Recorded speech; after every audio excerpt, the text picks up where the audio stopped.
O presidente Jair Bolsonaro e o governador de São Paulo, João Dória, trocaram farpas nesta quarta-feira durante uma videoconferência com governadores da região sudeste para discutir o combate ao coronavírus. Na reunião, Dória disse que Bolsonaro deveria dar um exemplo de líder durante a crise e lamentou o pronunciamento desta terça-feira. Abro aspas.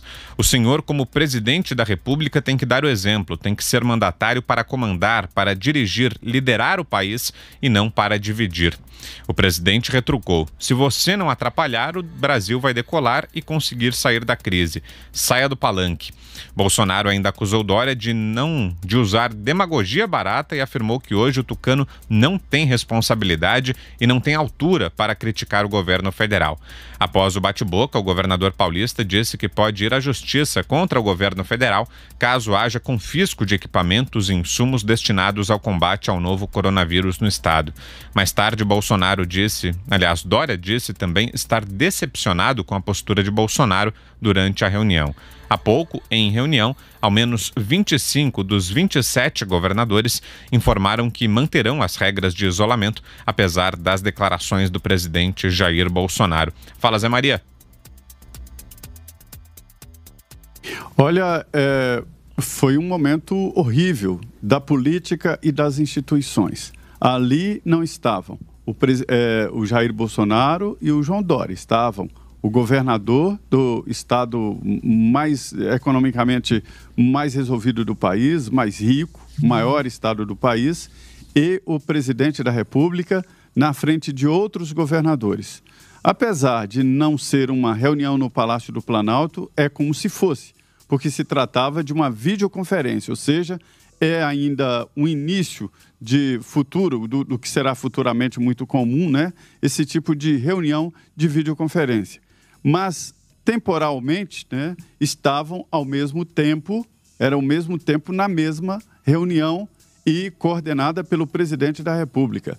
Ficou muito evidente ali de que o governador de São Paulo, João Dória, aí vamos no popular, cutucou onça com vara curta. Todo mundo sabia ou deveria saber, ou saberia, de que o presidente Jair Bolsonaro reagiria diante de uma provocação assim. E foi uma provocação. Não foi uma reunião convocada para cortar arestas, para discutir, discutir relações, né, da DR, mas sim para tentar encontrar um meio termo, encontrar uma saída de futuro. E os dois acabaram estragando a reunião. Os dois se comportaram como se estivessem brigando, como se fosse uma disputa pessoal e não era pessoal.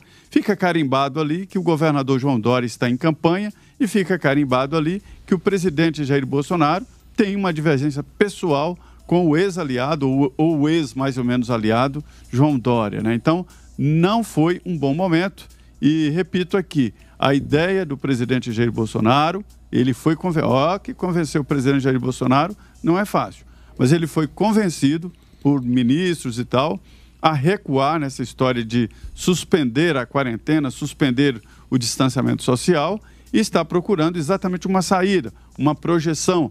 Vamos assim até tal dia e a partir daí nós temos um plano para sair desse momento. Esta é a tentativa do governo e foi a busca desta tentativa que o governo convocou esta reunião com governadores. E aí, Augusto? Bom, eu prefiro não perder tempo com brigas fora de hora e continuar a busca de soluções, né? Várias delas apontadas, aí essas soluções alternativas apontadas nesse artigo que eu estava lendo quando a entrevista começou.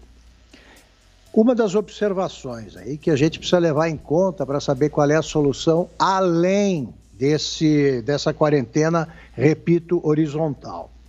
Diz o seguinte, autor: boa parte do sistema de saúde está parado por conta da pandemia. Cirurgias eletivas e consultas não emergenciais foram suspensas.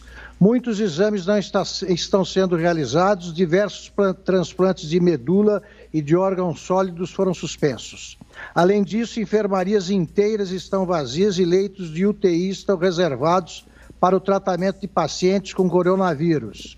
Isso sem falar das doações de sangue e plaquetas que caíram drasticamente em muitos hemocentros.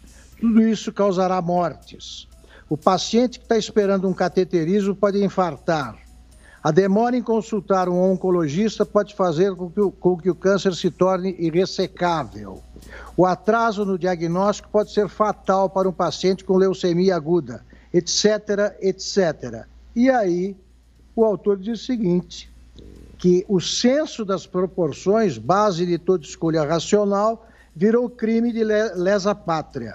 Cotejar a mortalidade por gripe com os dados de mortes por coronavírus virou prova inconteste de obscurantismo.